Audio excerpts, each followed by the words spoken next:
to this talk today on Tealium Insights. For everyone I haven't had the pleasure of working with here, my name's Lewis Bevan. I'm a lead implementation engineer here at Tealium. It's actually quite a good day for me here. So 5 years ago at Digital Velocity in 2019 was my first day at Tealium. I turned up, got given a laptop, given a phone, and told, go have a listen to everything. I had no clue what was going on. I'd never worked with Tealium, and it was a lot to take in. But 5 years later, I'm here now, and I want to share some of that knowledge that I've learned with you all today.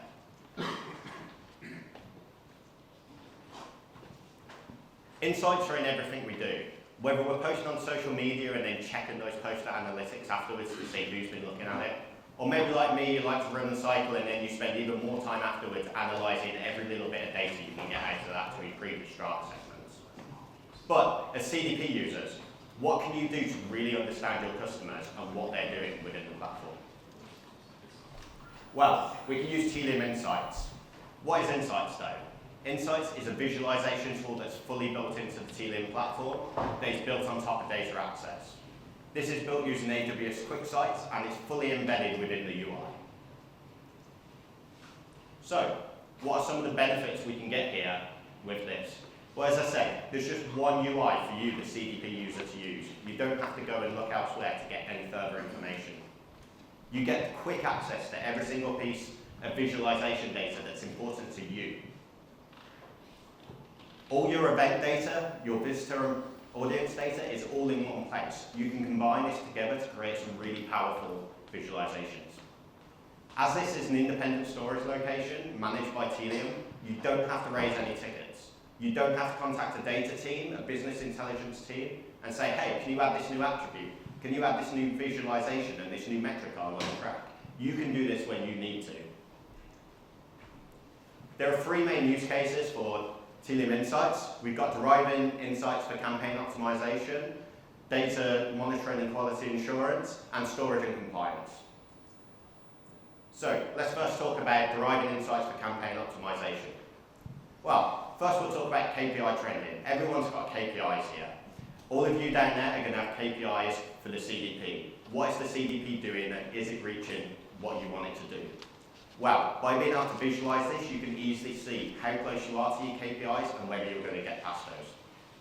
Next, we've got product engagement by audience. Everybody's going to have multiple different products on their site now.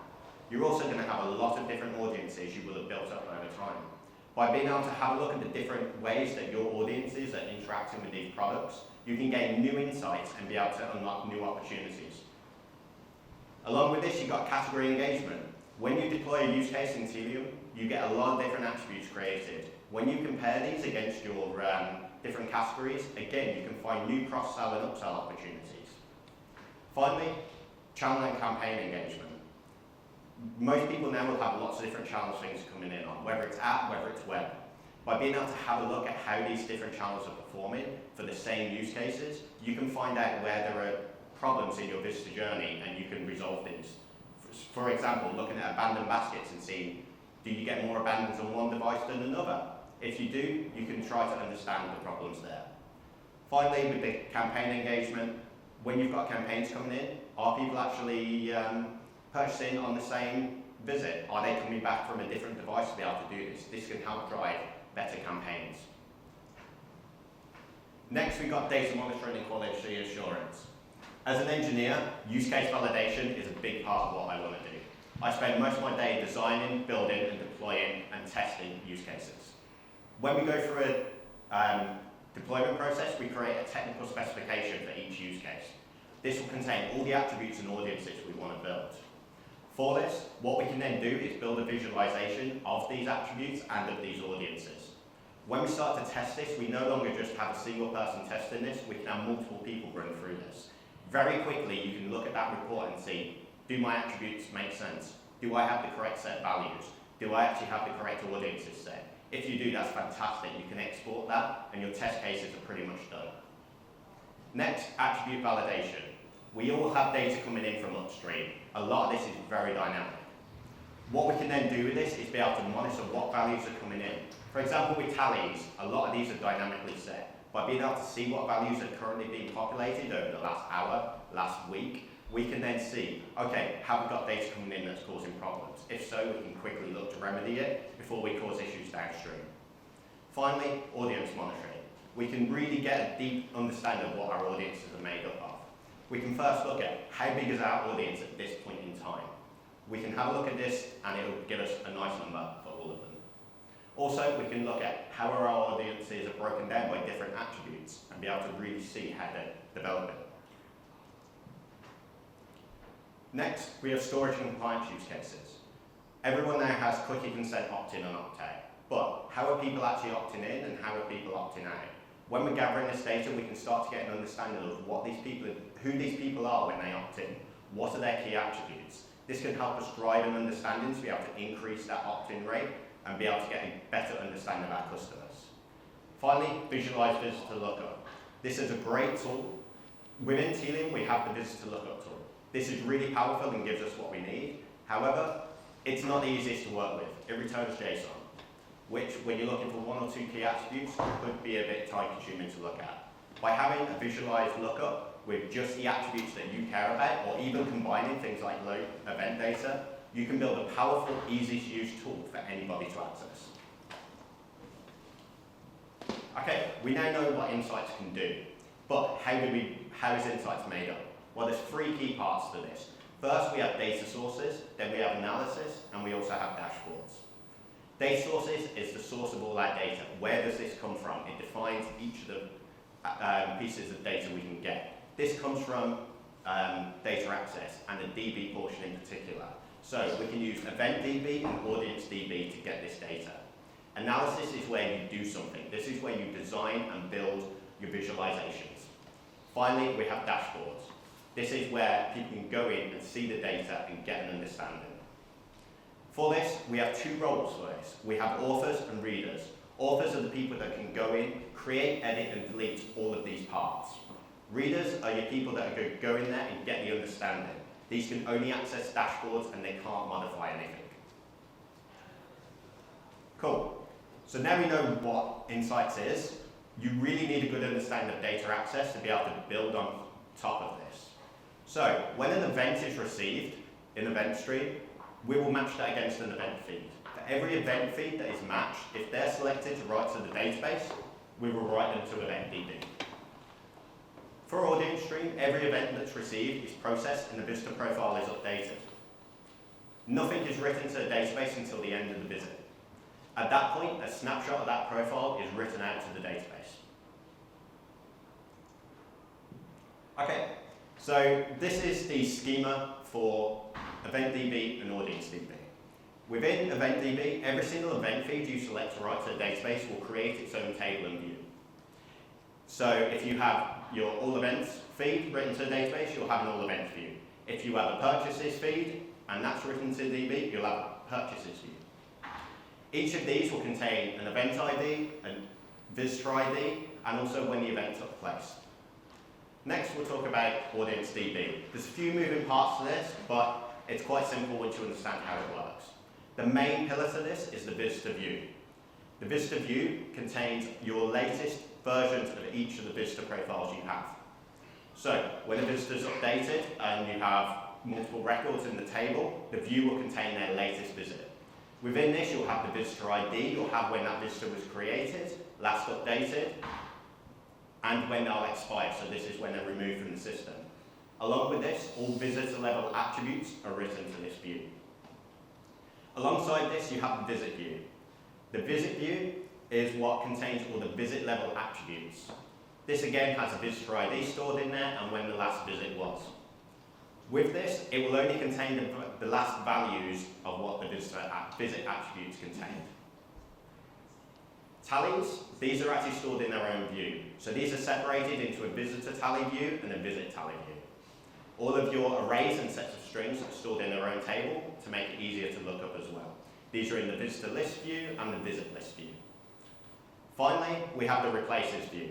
The replaces view is the understanding of what stitching is and how it works. For this, every time you have two profiles and they're stitched, a new profile is created.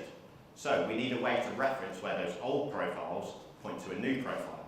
This is what visitor replaces view contains. It will contain all of the visitor IDs and their new visitor ID once they're stitched.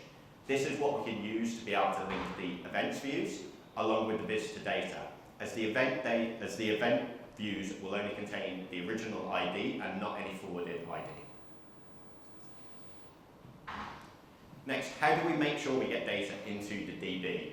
Well, we have a fantastic new UI here, which is within data access. For this, we have an events tab and an audience tab.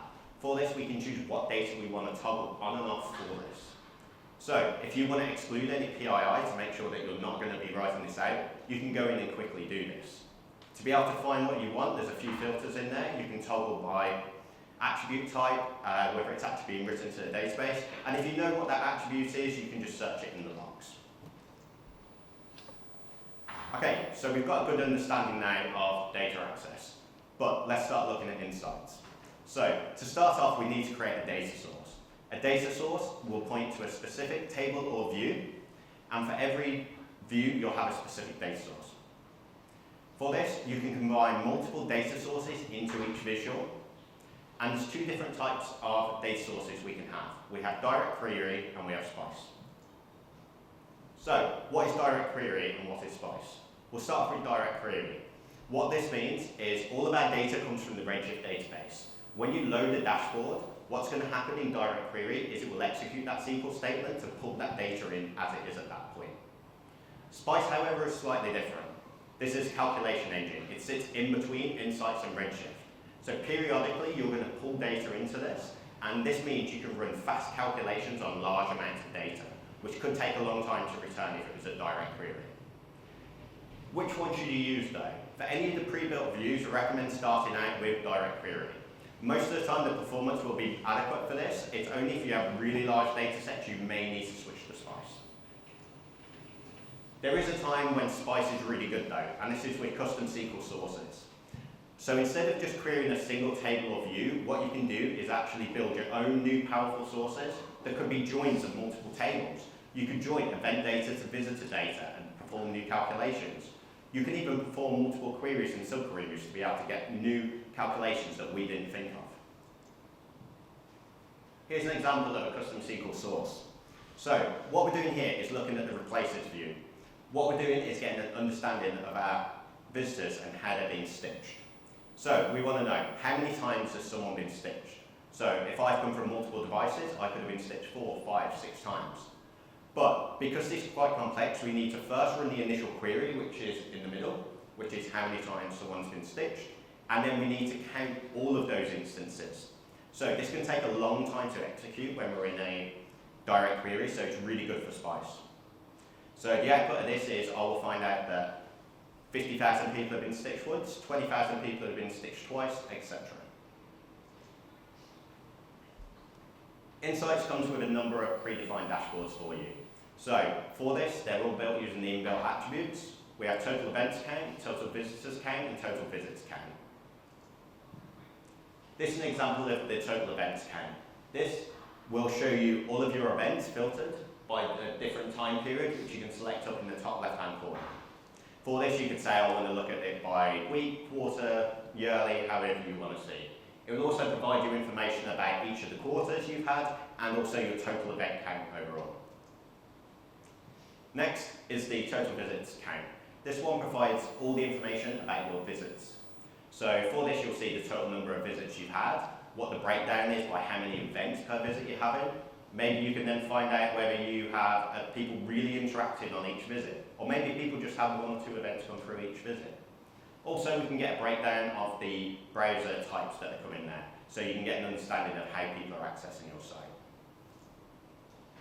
Next, we have the total visitors count. This is based on all your visitor data, and this is a small snapshot of the total report. This is fully filterable again, and you can search by different time periods. This will show you how many visitors have been created or updated during that time period. You can also see how many events have actually hit against this visitor. So are people having lots of events against them, or you've got a lot of one-time users? Again, with visit count, you can see, do I have lots of returning visitors, or do they just have 1 or 2 times they come there? So this can help you get a good understanding of who your customers are. All these reports are fantastic places to start your own development. You can copy these analysis and start to build out your own and understand how they work. I'm sure everyone now is starting to get really good ideas of what they could build within the insights, but how do we go from these ideas you have now to a finalized report? Well, we have a 4-step process for all of this. First, we need to think of what our goal measurement is. What is it we want to find out? From this, we start to understand, is this based on event data or is it audience data? From there, we need to know, is this something that's already available as an attribute within event stream or audience stream? Or do we need to go in and create a new attribute to start this tracking? Also, we need to know, is this going to be a spice source or a data source or a direct query source? If it's a pre-built view that we're using, it's probably going to be direct. But if we're going to be performing a SQL, custom SQL to understand this, we're probably going to need spice source. Then we need to know, how often are we going to update this to be able to get that set? Finally, how are we going to display this data? Are we going to be doing a bar chart, a line chart, tabular data? How do you want to expose this to your users? Now we've understood that, we can start to create that data source. So step 1 is just defined everything we need here, so it's quite a simple process. We know, is it a new or updated data source we're creating? Are we doing spice or are we doing direct? And if it's spice, let's make sure we set that periodic update. Also, if it's a new attribute in Tealium, we need to make sure that's been added, and then we actually get that added into the data source to make sure that it's been updated. Next, we get to the fun part. We get to actually build our visualization. For this, we get to create the analysis, and we really see it come to life. We can add in all the data sources we've defined, and we can then start to actually add on the visuals that we need. From this, we can start to test. Do we actually see the values we want there? Is it working as expected? Is that data actually being shown as we want it to be shown within the visuals? Once we're happy with the testing, we can then check, is this chart type as we wanted? Once we're all done with this, we did it. We're ready to go live. We can publish this. Once we publish this, all of our reader users can then access that data. They can go in, see the dashboard, really get that understanding and get that value out of it. You can also export and share this to all of your stakeholders. There's going to be other people in the business that want to see this but may not have access to Tealium. You can easily export a PDF or CSV of that data and send it across. Right, what next? Well, if you've already got data access, it's very likely you can get started straight away with insights. So speak to your CSM and get enabled on it. But if you need data access and you want insights, speak to your CSM AE and get some information. Finally, what will your data unlock? Everyone's got some great ideas and you've all got some fantastic data in your